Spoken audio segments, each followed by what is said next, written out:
Hello students, कक्षा 12 के समस्त छात्र छात्राओं का एक बार फिर स्वागत करता हूँ।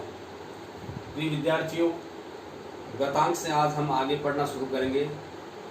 हम चल रहे थे एकांकी तोली की तरफ। एकांकी एक जो लिखा है उपेंद्र नाथ अष्ट ने, यह एकांकी अब आपके सामने मैं इसका परिचय या सार आपको बताने का प्रयास किया कि वर्तमान समय में एक प्रकार का दिखावा, पाखंड, ये जो हमारे सबके दिलों में घर कर गया है, उसको हटाने की आवश्यकता है। शिक्षा के नाम पर, आधुनिकीकरण के नाम पर ये जो दिखावे हो रहे हैं, बाह्य आडंबर हो रहे हैं, उनसे हमें बचना है। इस पाठ का परिचय देते समय मैंने आपको बताया था, एक बार उसको संक्षेप में दोहरा देता हूं ताकि आपके समझ में आए कि इस एकांकी के माध्यम से हमें क्या संदेश मिला है। क्योंकि आप ध्यान रखें कि किसी भी चैप्टर को पढ़ने से पहले इतना जरूर जान लें कि उसकी मूल शिक्षा, कल मैंने आपको 5 भाग बताए थे कि क्या क्या चीजें, किन तत्वों के आधार पर किसी कहानी, किसी एकांकी या उपन्यास की समीक्षा होती है। तो उसमें आपको मैंने कथा वस्तु, संवाद सेतु, भाषा शैली, चरित्र चित्रण, कथोपकथन, देश काल और वातावरण तथा उद्देश्य। ये उद्देश्य नामक तत्व सबसे इंपॉर्टेंट है। कोई भी एकांकी लेखक ने लिखी है, कहानी लिखी है, इस तौलीय एकांकी का क्या उद्देश्य था, इसको आपको जानना जरूरी है। संक्षेप में एक बार दोहरा देता हूं ताकि आपके समझ में आए।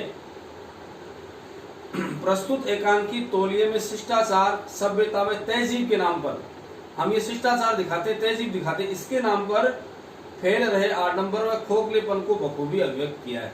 हमारी जीवन शैली में कृत्रिमता व दिखावटीपन पसरता जा रहा है। वास्तविकता से हम दूर भाग रहे हैं और केवल दिखावटीपन हमारी जीवन शैली में आ रहा है। रिश्तों की प्रगाढ़ता शिथिल होती जा रही है। रिश्ते जितने प्रगाढ़ हुआ करते थे, अब उसमें शिथिलता आ रही है। ये दुर्भाग्य की बात है। स्वच्छता व सलीका पसंदगी का दिखावा हमारी आत्मीयता पर बोझ स्वरूप है। अच्छी बात है, स्वच्छता के साथ रहें, सलीके से रहें, लेकिन उसको अतिशय भाव से हम डालें किसी के ऊपर बोझ स्वरूप, तो वो गलत है। इन दिखावों में रिश्तों की गर्माहट लुप्त होती जा रही है। दिखावे के चक्कर में हम अपने वास्तविक रिश्तों से वंचित होते जा रहे हैं। सहजता एवं सरलता से जीवन जीने में जो खुशी, वो आनंद आता है, वो अन्यत्र दुर्लभ है। दिखावे की जिंदगी में कभी आनंद नहीं आ सकता। जो आपका सहज जीवन है, जो वास्तविक जीवन है, सरल जीवन है, वही उपादेय हो सकता है, उसी में श्रेष्ठता हो सकती है। तो बाह्य तड़क भड़क और चमक दमक में कोई मतलब नहीं है।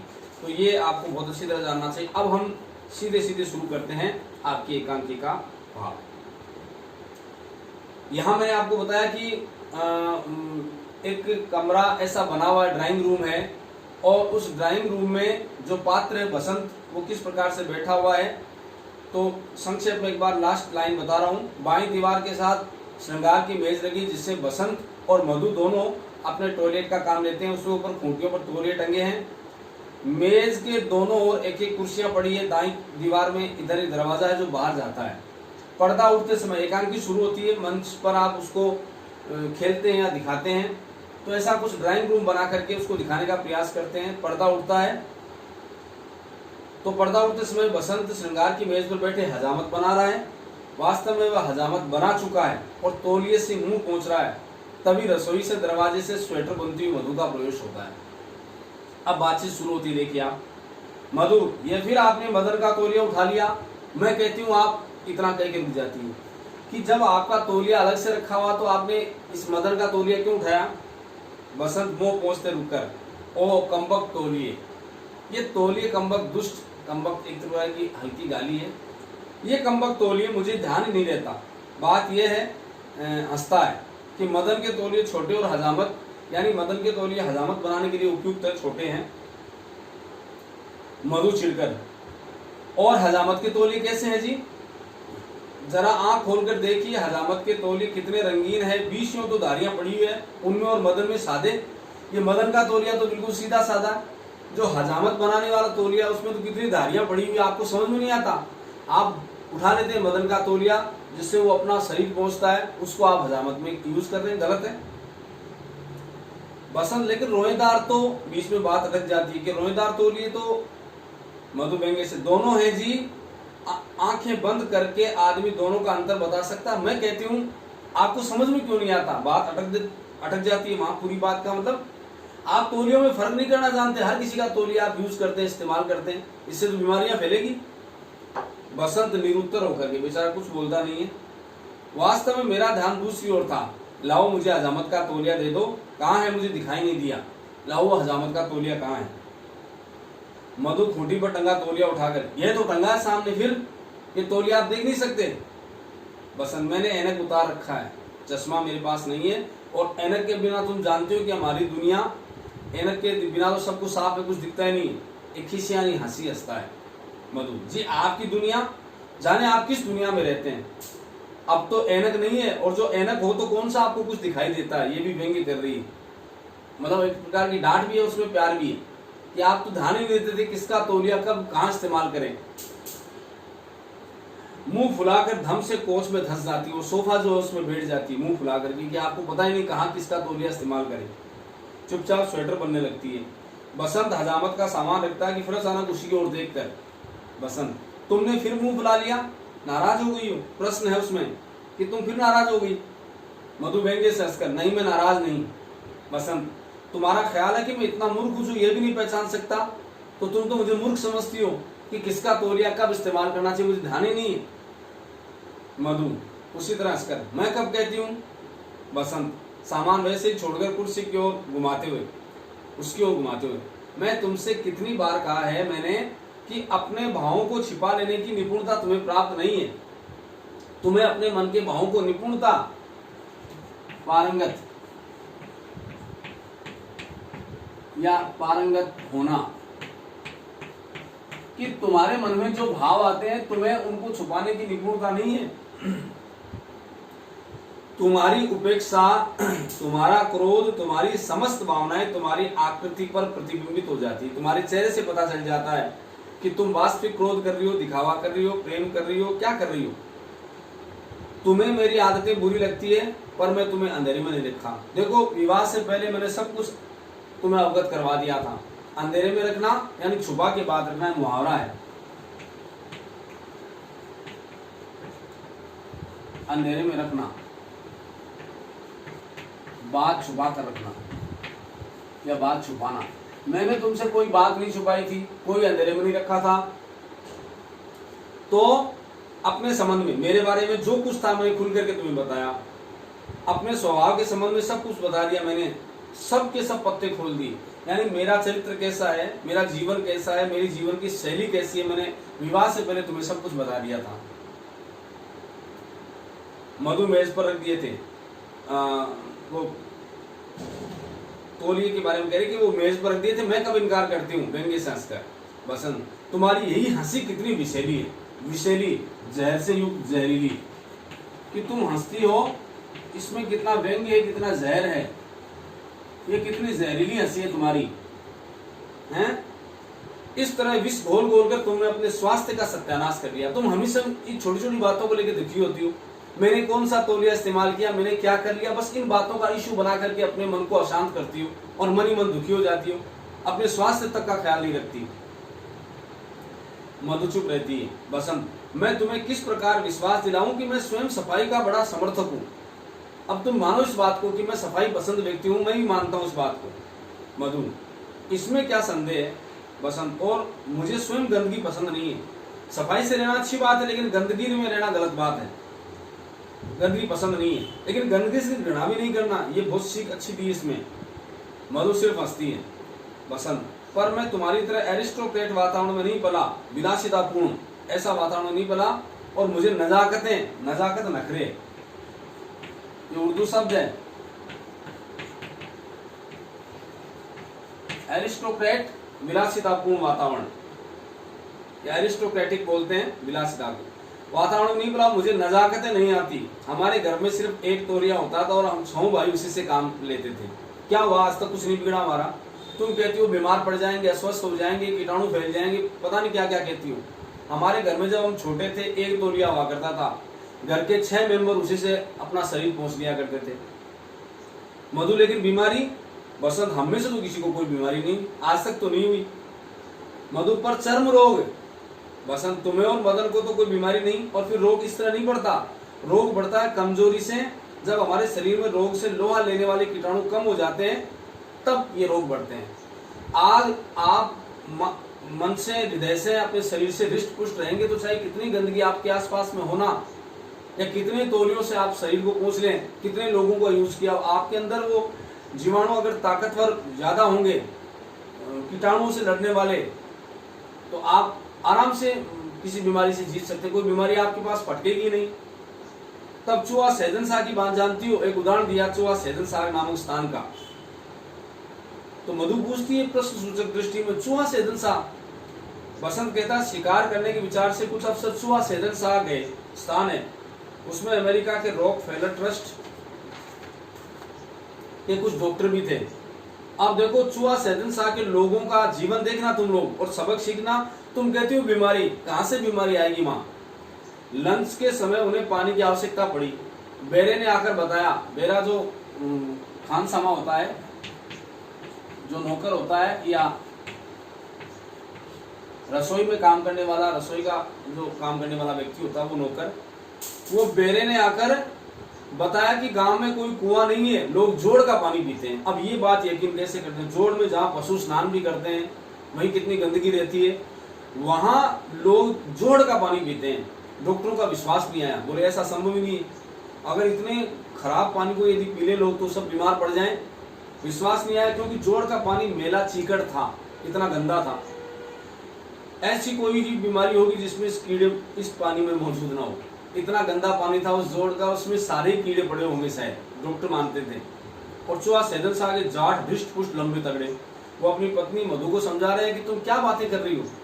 चूहा सहजनशाह नामक स्थान पर तो लोग इतना गंदा पानी इस्तेमाल करते हैं, लेकिन उनका शरीर देखो 6 फुट 6.5 फुट के और लंबा चौड़ा हृष्ट पुष्ट शरीर। मधु तो आप क्या कहना चाहते हैं कि हम भी जोड़ का पानी पीना शुरू कर दें? मधु उनको फटकार लगाती है कि हम भी पीने लग जाएंगे फिर जोड़ का पानी। बसंत उठकर कमरे में घूमता हुआ, तुम इस बात पर अपनी विषाक्त हंसी बिखेर सकती हो, तुम हंस सकती हो उसके सामने रुककर। तुम्हें मालूम है कि अमेरिका में डॉक्टर वही रहे, एक जाट के रक्त का उन्होंने विश्लेषण किया।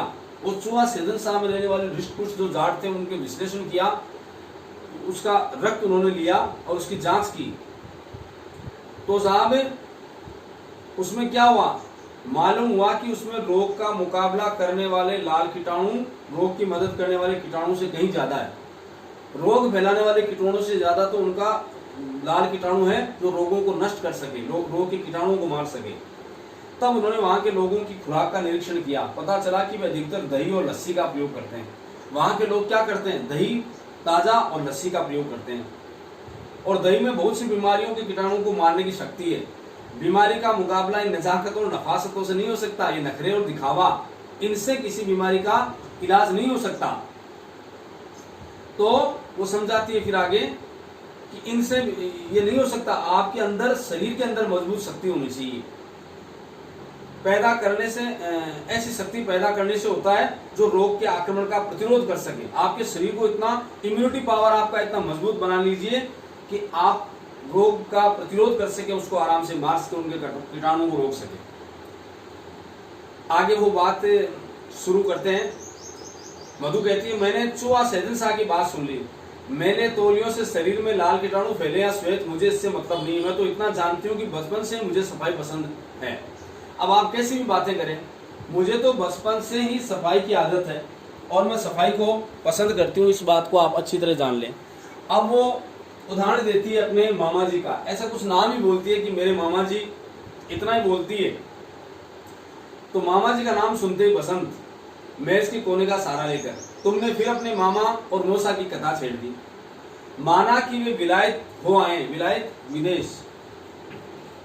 मैं मानता हूं इस बात को कि वो विदेश में रह के आए हैं, इस बात को मैं स्वीकार करता हूं, विलायत हुए, किंतु इसका मतलब नहीं कि वो बोल दें, वो कह दें, वो वेदवाक्य हो जाए, अटल सत्य हो जाए, ऐसा मैं नहीं मानता। उस दिन तुम्हारे मौसा आए थे, उन्होंने हाथ धोए तो मैंने भूल से तौलिया पेश कर दिया। मैंने कहा तौलिया ले लो। अब वो उन्होंने दांत निपोड़ दिए। दांत निपोड़ना मतलब इसकी तरफ व्यंग्य से देखना, ध्यान नहीं देना, उपहास करना, दांत निपोड़ देना। और क्या बोले सुना, नकल उतारते वो बसंत बता रहा है मधु को, मैं किसी दूसरे के तौलिए से हाथ नहीं पहुंचता। और वे अपने रुमाल से हाथ पहुंचने लगे। मैं पूछता हूं अगर उस तौलिए से हाथ मोच लेते तो कौन सी बीमारी लग जाती। ये क्या नाटकबाजी, ये सब दिखावा है। तुम्हारे मूसा जी को हमने तौलिया पेश किया कि ले लो हाथ मोच लो, बोले नहीं मैं किसी के तौलिए से हाथ नहीं पूछता। अब मधु कहती अब यह तो लो बसंत, और तुम्हारे मामा जी, वापस जाकर फिर मेज पे बैठता है। तुम्हारे जाने के एक दिन बाद में उनके यहाँ गया, तुम्हारे मामा जी की भी सुन लो। मधु से कहता है बसंत कि तुम्हारे मामा जी के भी पास गया, रात वही रहा, दूसरे दिन मुझे सीधे दफ्तर जाना था। कहने लगे हजामत यही बना लो। मेरे से कहा, बसंत से कहा उसके मामा जी ने, मधु के मामा जी ने, कि हजामत बना लो, मैं एक दिन छोड़ के हजामत बनाता हूँ, मुझे कोई जरूरत नहीं। जब उन्होंने अनुरोध किया तो मैंने कहा अच्छा बना लेता हूँ। फिर मैंने उनका सम्मान रखा, उन्होंने कहा कि आप हजामत बना लो, तो मैंने कहा ठीक है। पहले तो मना किया कि मैं एक दिन छोड़ के बनाता हूँ, लेकिन मैंने मान ली बात को। तब एक निकृष्ट कहते हैं नीच,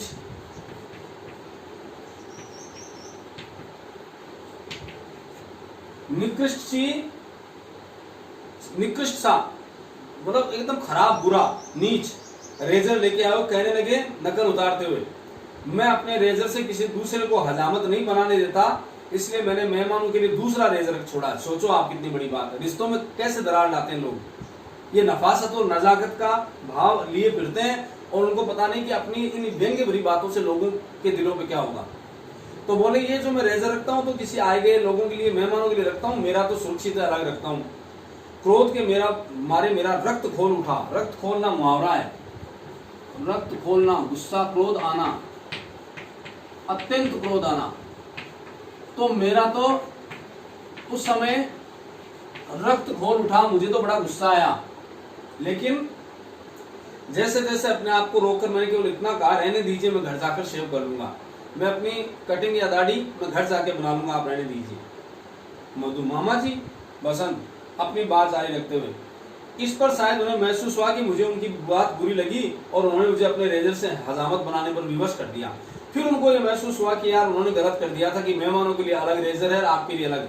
उनको जब एहसास हुआ तो फिर अपना रेजर लेके आए और मुझे विवश कर दिया बनाने के लिए।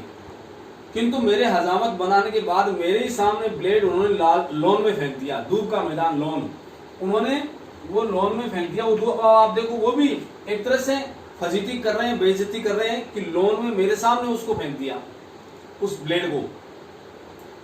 नौकर से कहा कि रेजर को स्टेरलाइज करके लाएं, यानी वाष्पीकृत करके भाप में उसमें डाल करके उसको उबाल के लाएं, उसमें कीटाणु ना रह जाएं। मामा जी, उसको गुस्सा आता है। मधु, मैं कहती हूँ आप उनके स्वभाव से परिचित नहीं, आपको बुरा लगा। स्वच्छता की भावना भी काव्य और कला की बात ही। वो फिर सफाई दे रही कि स्वच्छता की भावना कोई बुरी नहीं है, आप मामा जी की इस बात को अन्यथा ले रहे हैं, इसमें कौन सा बुरा है, अच्छी तो बात है स्वच्छता की। बसंत आवेग में उसके पास, उसको गुस्सा आ जाता है। क्यों काव्य और कला को अपनी इस घृणा से घसीटती हो? अरे काव्य कला की बात को क्यों जोड़ती हो उससे? तुम जैसे वातावरण में पले हुए सब लोगों की नफासत में नफरत की भावना काम करती है। ये स्वच्छता का, नफासत का बात दिखाते हो ना, ये सब घृणा की बात है। तुम्हारे मन के अंदर कुछ और ही विचार होते हैं, शरीर से, गंदगी से, जीवन से नफरत की। तुम लोग किसी दूसरे पराये व्यक्ति से नफरत करते हो।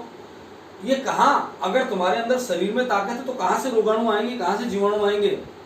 एक ले चलते हो कि परंपराओं को, नई नई चीजों को अपने जीवन में उतारते हो। सुन लिया कहीं से कि ऐसे रहना चाहिए, वैसे रहना चाहिए, उसका दिखावा बना दिया।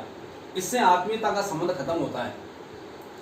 मधु चुप रहती है। बसंत, और मुझे जीवन से घृणा नहीं, मुझे शरीर से भी घृणा नहीं, मैं सच कह दूं मुझे गंदगी से भी घृणा नहीं।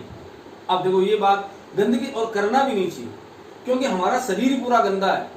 ये बाल है, ये नाखून है, ये दांत की सफाई, अगर हम उनकी सफाई ना करें तो हम कहेंगे हम तो गंदगी से घृणा करते हैं, हम तो नाखून नहीं काटेंगे, गंदे हैं, बाल गंदे, हम तो नहीं छुएंगे। क्या है? गंदगी से घृणा करना गलत है, गंदगी में रहना गलत है, लेकिन गंदगी से घृणा करना भी गलत है। तो कह रहे हैं मुझे गंदगी से भी घृणा नहीं। अब मधु हंसती और कहती है तो फिर कूड़ों के ढेर पर जाके बैठो, फिर यहाँ क्या कर रहे हो, कूड़े पर जाके बैठो। बसंत फिर कुर्सी पर जाकर बैठता और कुर्सी को समीप ले आता है। मुझे गंदगी से घृणा नहीं, किंतु मैं गंदगी पसंद नहीं करता। बड़ा नाजुक सा फर्क है, थोड़ा अंतर जानो। गंदगी तो सबके घरों में भी होती है, शरीर में भी होती है। उससे घृणा करोगे तो उसको बाहर कैसे करोगे गंदगी को? आप गंदगी से घृणा मत करो, लेकिन उसके साथ मत रहो। मैं ये कहना चाहता हूँ, यदि हमें जीवन का सामना करना है तो रोज गंदगी से दो चार होना पड़ेगा। हम जहां रहेंगे गंदगी तो वहां रहेगी। अब ये जरूर हमारा सोच है कि हम उस गंदगी को बाहर करें, हम उसके साथ ना रहें। फिर उससे घृणा कैसी? जिन गरीबों को तुम अपने बरामदे के फर्श पर भी पांव नहीं रखने दो, मैं उसको उनके पास घंटों बैठ सकता हूँ। क्या बात करती हो तुम? जिनके पास तुम रुकने तक का सोच नहीं सकती, बैठ नहीं सकती, घर में घुसने नहीं देती, उन गरीब लोगों को, उन गंदे कपड़ों में रहने वाले लोगों को मैं घंटों तक उनसे बात करता हूँ या उनके साथ बैठ सकता हूँ। मधु हंसती है। बसंत, और मैंने ऐसे गंदे इलाकों में जीवन के निरंतर कई वर्ष बिताए जहां तुम्हारी स्वच्छता की सनक तुम्हें गुजरने तक नहीं दे। अगर तुम ऐसे माहौल में रहो तो तुम एक मिनट नहीं रह सको जो तुम दिखावा कर रही हो। मैं तो ऐसे माहौल में रहा हूं जहां गंदगी भरपूर थी, ऐसे मोहल्ले में रहा हूं, लेकिन क्या उससे दूर भाग जाऊं? उनको हटाने का प्रयास कर सकता हूं, लेकिन जो काम था उसको मैंने पारदर्शिता से किया। तुम्हारी तरह नजाकत और नफासत से रहता तो शायद कुछ नहीं कर ही नहीं पाता। मधु वही चुपचाप स्वेटर बुनते हुए, पर अब तो आप विपन्न नहीं, विपन्न शब्द है संपन्न का ऑपोजिट। तो अब वो क्या कहती है कि चलो उस समय आप नौकरी करते थे, जो भी स्थिति आपकी रही होगी, लेकिन इस समय तो आप विपन्न नहीं है, विपन्न गरीब, और ये संपन्न का विलोम है। अभी तो आप गरीब नहीं है, तो कहती है तो अब तो आप गंदे इलाकों में नहीं रहते। विपन्नता की व्यवस्था को मैं समझ सकती हूँ, किंतु गंदेपन का स्वभाव मेरी समझ में दूर है। हाँ, विपन्नता है, गरीबी हो सकती है, लेकिन आप इस प्रकार के वातावरण में रहें, लेकिन आप जानबूझ करके इस गंदगी में रहना चाहें, ये तो मेरी समझ के बाहर है। विपन्नता अलग चीज है, गरीब होने से गंदगी का कहाँ संबंध है? यानी अपनी बात को तार्किक ढंग से पेश करने का प्रयास कर रही मधु। बसंत, तो तुम्हारे विचार से मैं गंदा हूं? मधु, मैं कब कहती हूँ? मिसेरी हंसी के साथ कहती है। बसंत खड़ा हो जाता है। ऐसे दिन मुझ पर आए हैं जब एक बनियान पर मुझे कई दिन गुजारने पड़े। मैं एक बनियान में कई दिन तक रहा हूँ, उसे धोने तक का अवकाश नहीं मिलता था, और अब मैं दिन में 2 बार बनियान बदल लेता हूँ। अगर ये गंदेपन की आदत है तो वो तो स्थिति थी, परिस्थिति थी, जब मैं एक बनियान में कितने दिन गुजार देता था। आज स्थिति दूसरी है, आज मैं एक दिन में 2 बनियान बदल लेता हूँ। मधु उसी हंसी के साथ, मैं कब कहती हूँ? बसंत, स्वच्छता बुरी नहीं, पर तुम तो हर चीज को सनक की हद तक ले जाती हो, सनक बना देती हो, उसको हद इंतहा हो जाती है उस चीज की, और सनक से मुझे चिढ़ है। बनियानों और तौलियों की कैद में मैंने मान ली, ठीक है, बनियान कैसे बदलना उस कैद को मैंने मान लिया, किंतु यदि मैं गलती से बनियान न बदल पाऊं या गलत तौलिया ले लूं तो इसका मतलब ये तो नहीं मैं स्वभाव से गंदा हूं। ये कोई बात थोड़ी होती है कि ये मेरे, आप सोचो ना, मेरे में इतना इम्यूनिटी पावर है कि मैं इस तौलियों को भी, किसी के यूज किए हुए तौलियों को भी इस्तेमाल करता हूं तो मुझे कुछ नहीं होता। आप शारीरिक बल को अच्छा बनाइए, आप शरीर को मजबूत बनाइए, कौन सी गंदगी, कौन से विषाणु आपको दिक्कत दे सकते हैं? और मेरे स्वभाव पर तुम्हें मुंह फुलाकर बैठ जाना, अपनी विषैली हंसी बिखेरना चाहिए या ऐसा करना चाहिए? मधु चुप रहती है। बसंत रेडियो के पास से, तुमने अपने आप को इन मिथ्या बंधनों में इतना जकड़ लिया है कि मेरा जरा सा खुला पल तुम्हें अगड़ता है, मेरी थोड़ी सी बात भी तुम्हें अखंड लग जाती है। अपने सिद्धांतों को तुमने सनक की हद तक पहुंचा दिया है, तुमने तो अपने सिद्धांतों को सनक से भी ज्यादा बढ़ा दिया है। अब चर्चा करते करते उसी और नींबू का नाम लेता है।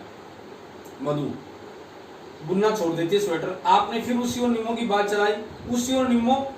बसंत हंसते हुए, कल मिल गई थी बाजार में, मैंने पूछा निम्मी आई नहीं तुम इतने दिनों से? कहने लगी हमको चची से डर लगता है। मधु, तुमसे डर लगता है उसी और नींबू को? वो बच्चियां हैं तो मधु, उन्हें मैं खा जाती हूँ। अच्छा, डरेंगी वो मेरे से? मैं उन्हें खा जाती हूँ।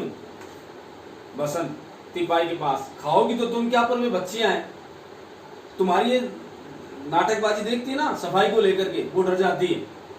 मधु, बच्चियां व्यंग्य से। बसंत उसके व्यंग्य को सुना करके तिपाई पर बैठते हुए, हंसना उनका स्वभाव है, वे हंसेगी तो बेबाक की बात पर हंसेगी, बच्चे हैं वो तो।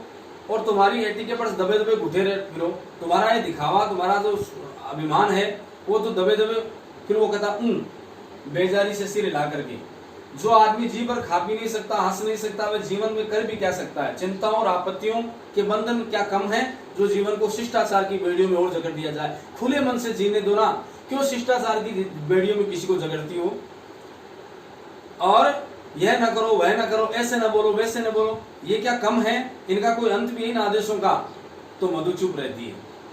तो प्रिय विद्यार्थियों, आज के लिए इतना ही। कल इससे आगे का भाग हम शुरू करेंगे।